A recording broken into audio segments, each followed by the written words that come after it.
But if we have Bill and Amit Yoran with us today, I'd like to bring them on, and I'd love for them to have a conversation about their areas of expertise, especially in the area of cyber. And great to have you, sir. I think we've misnamed. We've got two Amits, and that's great. We'd like to double down on Amit if we can, but we love Bill. So, Bill, glad you're here. If you would introduce yourself, tell yourself a little bit, tell the audience a little bit about yourself, and if you'd introduce Mr. Yoran, we'd appreciate that. And we'll turn it over to you, and we look forward to your very interesting conversation. Very good. We just do a check. Is Amit? Are you on the? I saw you on the video, but I am online. Yes, I can hear you both. There you go. All right. It's good to see you again. Well, thank you very much to American Futures. First off, congrats to General Hyten. I know this was a big honor for him as well. Actually got to serve under General Hyten a couple of years ago in Air Force Space Command as his CTO. So great thought leader and just great American all around. So hats off to him for that. Bill Marion here. I joined Accenture about 2 years ago after about 28 years with the Air Force. So I'd been in the CIO role, CTO role, early days of Intel, cyber, all things information warfare and the like. Got to actually meet Amit in New York City during a DoD CIO session personally. And at the time, I'll let him do an introduction in a second, but one, great honor to be with him today. But I was kind of scratching my head, like, we have this big DoD contract with Tenable. We're doing all this great work. So, why are we here in this venture capital piece? And it really struck me, right, the proliferation and the inflection points you were seeing in the cyber community. And frankly, saw me as really a thought leader. And that's why we brought him in with the DoD CIOs, Air Force, Navy, Army, to really have a deeper discussion about the future. So hopefully we'll have a little bit of fun with that today and dive a little bit deeper as it applies a little bit more to space and OT and IoT and those kind of things. So, Amit, I'll hand it over to you to do a little bit of introduction, and then we'll kick in. Great. I'll keep it fairly brief. I've been doing cybersecurity for almost 30 years, so sooner or later we're going to get it right. At least I keep telling myself that. I have spent a good portion of my career in public service in DoD, and then subsequently at DHS, helping get the cybersecurity efforts there underway with the U.S. CERT program and the initial efforts. And I've also spent a lot of my career in the private sector with a couple of startups and pioneering some of the first managed security services capabilities, some of the first network forensic capabilities, and then more recently running RSA and now Tenable. So excited to be here with you. Yeah, hopefully I can stay up with you. I mean, it's incredible, your background there. Lots of relationship crossing through the years, so it's great to dive in today. I was going to kick off with a couple of the key trends, right, that we're seeing out there. I mean, we're all tracking the IT threat and those kind of things, but I think what really strikes me in the DoD space is really the OT space, the IoT space. We've been doing, you could argue, investments in the IT cybersecurity business for a couple of decades now, but OT and IoT is certainly not at the same. So that piece, I think, is kind of a start. But then you kind of double down on the IT skills gaps. And I think the last forum, the solving the ignorance problem. And I don't think it's just ignorance. It's also just the education of the skills gap in cyber is just phenomenally wide right now. And frankly, along with that, organizational behavior and risk management and how we look at the dimensions of risk and that education. Certainly the rise in political warfare when it comes to cyber is another key trend out there. And then because of the scale issue, AI, ML, and the implications therefore. And then finally, on the tech front, cloud, proliferation of BYOD, mobile devices in space, it's ground stations, and frankly, we launched something. And so really the first kind of kickoff within this is when you start to look at those dimensions as it pertains to OT or space or ground, kind of curious where you would start. Where are you looking? Where's your head at with respect to that intersection of space and cyber? Yeah, wow, you covered a lot of ground there. I'm going to try and keep up with you, but I think the key point is this intersection between OT and IT. As we think about all of the crazy things happening in cyber, the pace of innovation in technology, the pace of adoption of new technologies, the agility required for businesses and companies and governments to be successful in the modern era. It's all about that agility. And what we've come to realize is that that threat and the ability to exploit those technologies has also continued to accelerate and keep pace and innovate. And now what we're doing is we're marrying an OT world on which very much space-based systems rely, right? The control systems, the embedded systems, technologies which innovate over the course of decades and deploy over the course of several years in a good case scenario, but more frequently decade from design, at least historically, right? We're taking these slow-moving systems and we're exposing these architectures to this incredible and agile pace of threat that iterates so quickly. And I think the concern is that it's just a formula for disaster.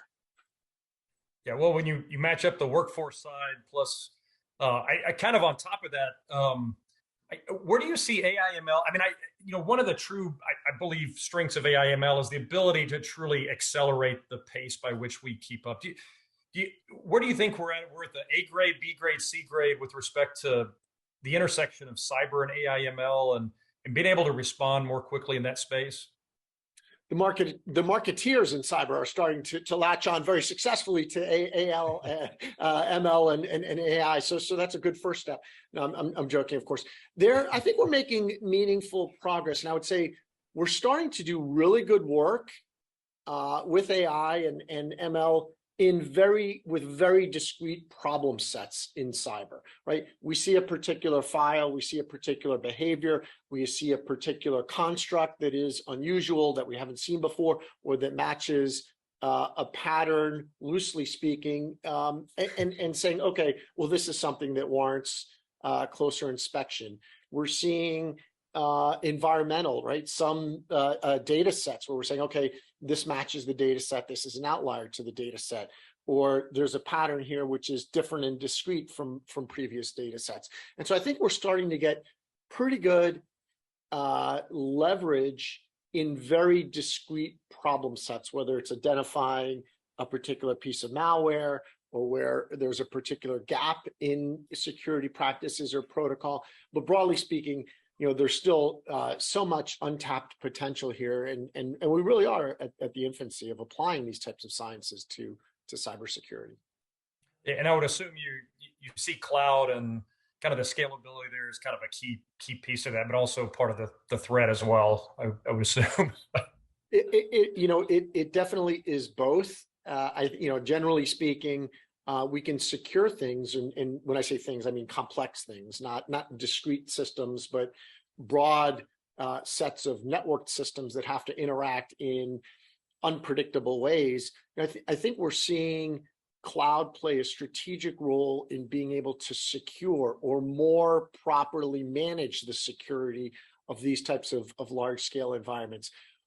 The inverse is also true, where we don't have all the observability in cloud environments, or I should say we have different observability in cloud environments than we've had previously. So what's happening behind the scenes, behind the scenes from your cloud infrastructure, from provider, or from some application provider that you may be relying upon, or communications provider that you may be relying upon. I think there's different levels of manageability, different levels of observability and intelligence when it comes to leveraging these clouds, and that's really where the security profession needs to evolve to understand the differences and nuances and how to put these puzzle pieces together in a way that makes sense for the enterprise. Well, that was exactly where I was going to go. It sounded like you're going down the workforce trend of like where is the biggest buck today, so to speak, with respect to, I'll call it that workforce transformation, upskilling. We talk in Accenture the 4Bs: buy, bought, borrow, build. The government and the DoD has always tried to build it, or they tried to buy it. But it's like this, I think, how we elevate the workforce to understand the bot and also the academia side of it, right? How are we better leveraging, frankly, some of those academia investments in space that, or I'll call it the SpaceX type environment. So what are you seeing on the workforce side that you see is proven value there?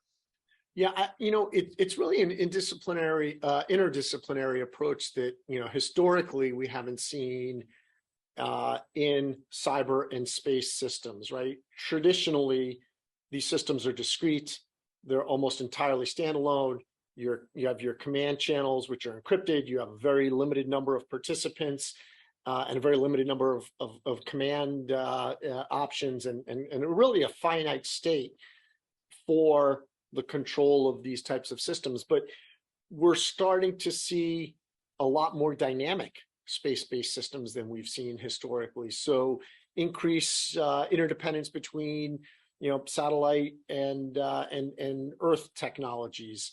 I think the previous speaker was talking about how the future is almost like a Waze-based system, or where the participants of the application are changing how the application itself behaves, and what the application thinks, and what the application serves to other users. And so when you start getting into these types of complex modern computer and space types of interactions, securing them is really something that is on the bleeding edge. And I think the only way for us to do that is to take the traditional approaches and marry them with folks that are living and breathing and thinking through the Web 3.0 technologies and communication systems, and what this all looks like going forward.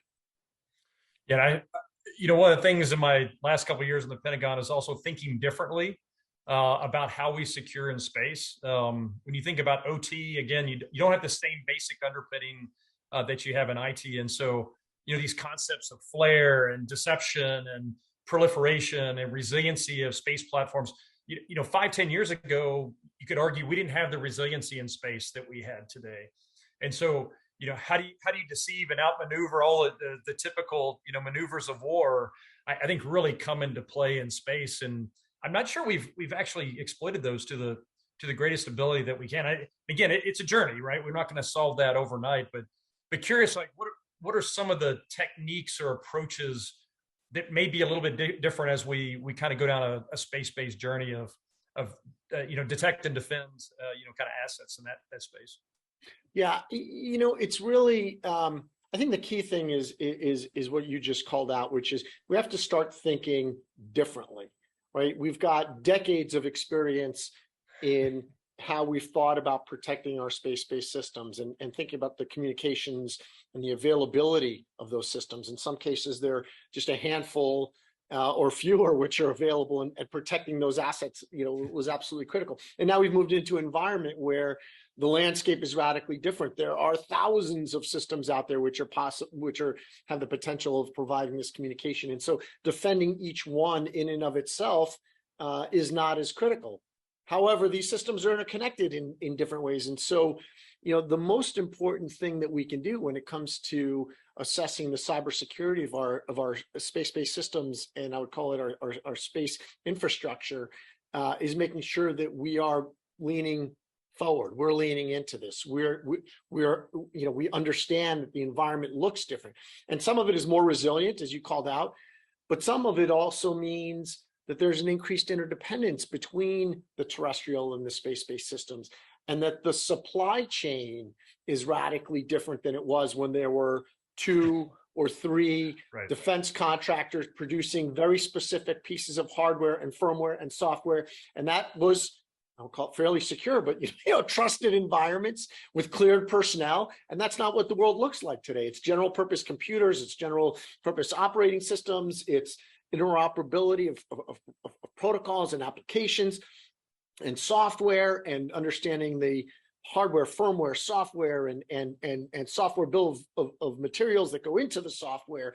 That's a very different system to secure. And so we have to think about securing these systems differently.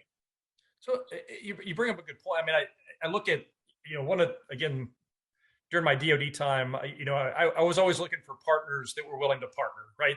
The industry base, I understand there's kind of a frenemy aspect, sometimes there's partnerships and sometimes there's competition, which is all goodness. But I think from a whole of nation perspective, right? Your relationships with the Amazons or Microsofts, or the Microsofts' relationships with other, cyber. I mean, when it comes to space, I mean, where do you think we are with maturity of like the market working together, common frameworks, data sharing techniques. Because again, the adversary is going to try to outmaneuver us at every front. And so if we allow the industry to handicap us, I think that's a real challenge for us. So be curious if you have any thoughts on that industry relationship and how it's coming together to potentially, attack the space issue. Yeah, it's a great question, and I don't think there's a one size fits all answer to it. I do believe strongly that industry collaboration here is absolutely critical. By way of example, at Tenable, right, we help organizations assess for risk. Where do they have vulnerabilities? Where do they have problems with their software? And in order to do that, we have thousands of relationships with software manufacturers and software vendors, from the Microsofts and the Amazons of the world to everybody else. And so when they discover a vulnerability, or when we discover a vulnerability in their system, they develop the patches and they help us identify the search for those vulnerabilities. And then the government came along and created the CVE, Common Vulnerability Enumeration. So all the vendors start speaking the same and interoperable language. And I think something like that, and I don't say it doesn't exist in space, but those types of initiatives, which can be sponsored and directed by government or FFRDCs, can play a pivotal role in making sure that we have both protections between systems, as well as the interoperability and the language for communications, so that these space-based systems can lean on one another and can help one another. Yeah, I think I just saw, I can't remember exactly in the social media thread, but there was a NIST publication just recently on space controls. And I don't necessarily dive into that area every day, but that was the first I had seen of kind of a NIST-centric view of space control, space ground systems, and the like. So maybe that's the first start of this next journey that we're on. But if I could go back, I mean, I know, certainly Tenable, the endpoint protection, very strong in that space. Be curious, like, where do you see that place going with respect to OT and IoT, and where does that intersection really hit with kind of the focus areas there? Yeah, each component in these systems has to have its own security planning, practice, protocols, protection, and life cycle around it. And each one is going to be each one is likely going to be different, right? The way you update an OT system is radically different than your risk tolerance for updating an IT system. But understanding those is going to be different. I think when you're talking about securing our capabilities in space, you have to take this outcomes-based, you have to really take an outcomes-based holistic approach to assessing your security posture and implementing the right combination of controls. I don't think you want all of the timing challenges and performance degradation of putting a very strong endpoint protection control on some space-based system where the CPU cycles and the power consumption and the timing of communications and execution is absolutely critical. And so how do you apply the right controls at the right point in time and design a system which you can have a high degree of integrity and reliability on, even knowing that certain components are going to be exposed in different ways or more resilient than other components. I think taking that holistic approach to security is critical. And I do think the work you point out from NIST, some of the work coming out from U.S. Space Force and DoD and other pockets in this area is really helping to further the conversation and helping to raise awareness among commercial providers on what those capabilities need to look like. Yeah, I mean, back in the seat when we did the continuous ATO and fast track ATO, it really got to your main points of how you're managing risk instead of just, I mean, NIST controls are important. Don't get me wrong, but you got to look at the outcomes and what you're really trying to get out of it, because it kind of goes back again to chaff and flare and deception and all the things in warfighting that go into Sun Tzu's art of war. I mean, you really have to apply them, and I think we're for better or for worse, we are a decade or two behind their IT systems in doing that. And so I do see, to your point about discrete progress and AI ML is kind of, we've almost as a nation have really got to double down on that. I know it's a buzzword and those kind of things, but at the same token, it's really that accelerator that I think is going to be critical in a space that's frankly not well protected. I mean, OT is just, it wasn't built on the same foundation there. So as we go into that one a little bit more, I mean, anything else you wanted to kind of cover on the OT or IoT space? It's kind of striking you from an industry investment right now that you think would be applicable to the space market? Yeah, I think that, the most critical, there are good discrete solutions for protecting OT. And there are methodologies, right, in how you're segregating traffic and protecting those systems.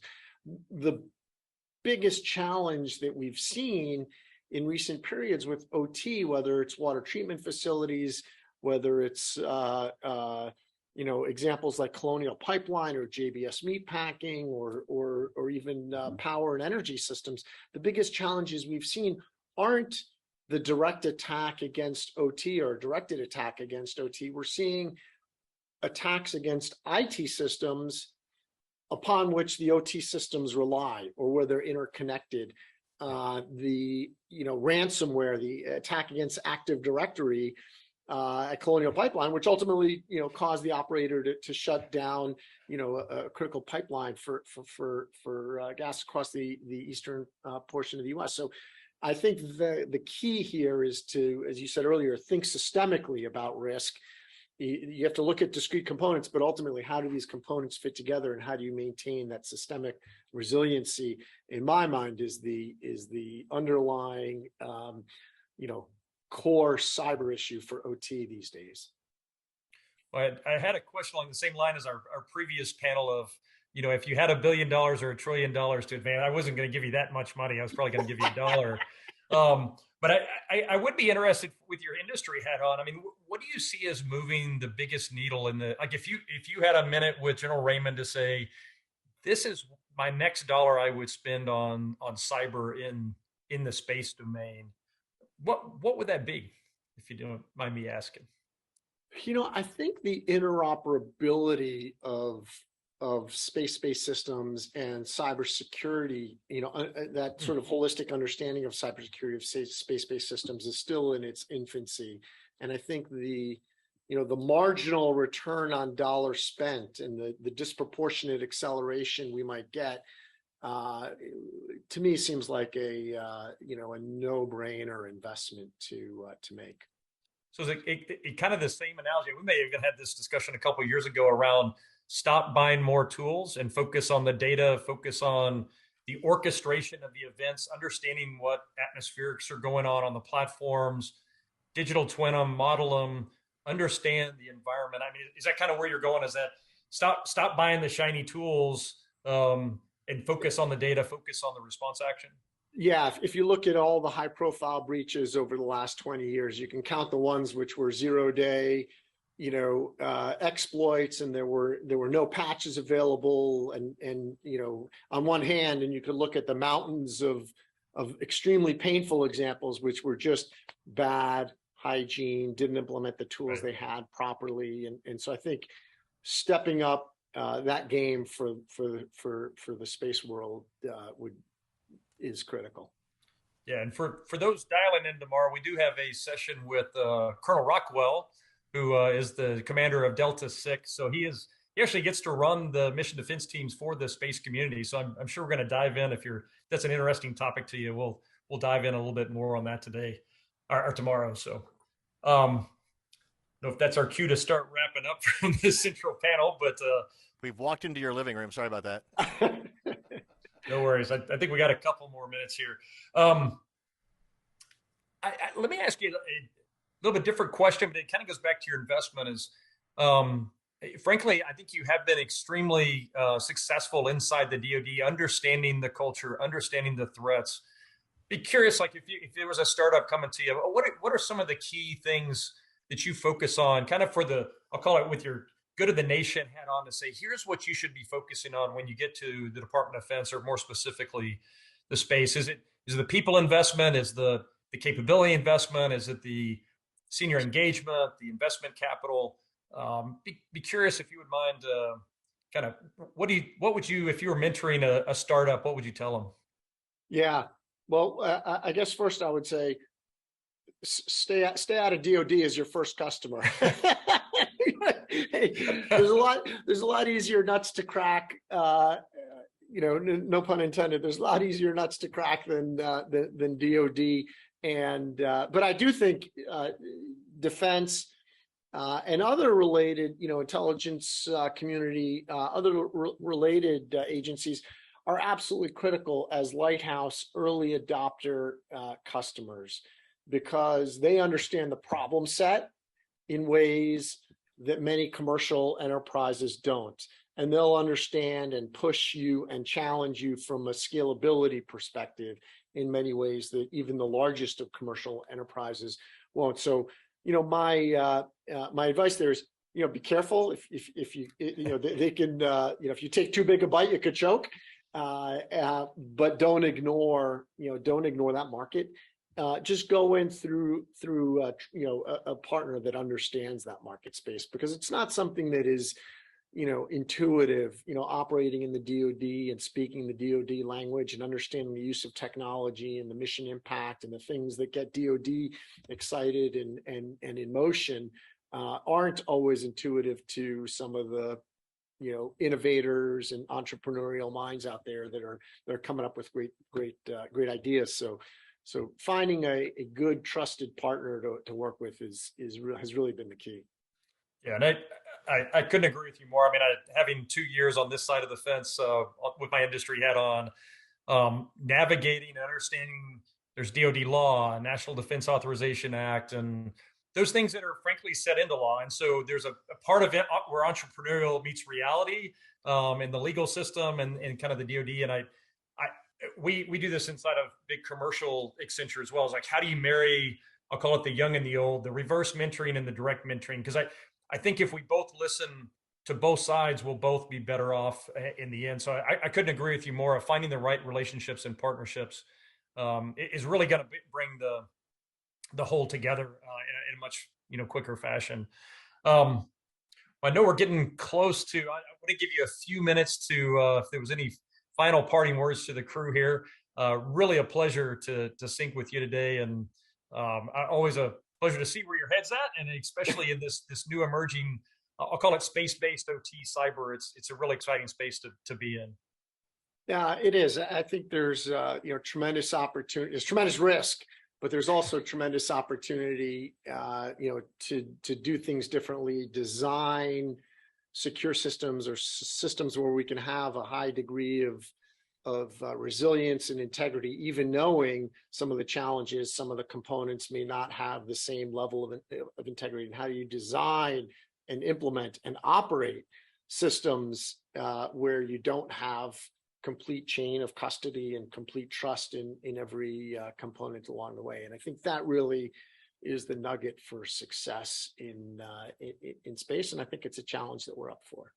Yeah, absolutely. And I will tell you again, if folks want to dial in tomorrow, we're going to have a lot of that discussion with, if you recall, General Wilson, a former kind of policy advisor for the White House around cyber, had a lot of great policy impacts to the nation, and Colonel Rockwell, as well as the Delta 6 commander, because that is absolutely what we're going to talk about. I mean, these concepts of digital twinning, software factories in space, right?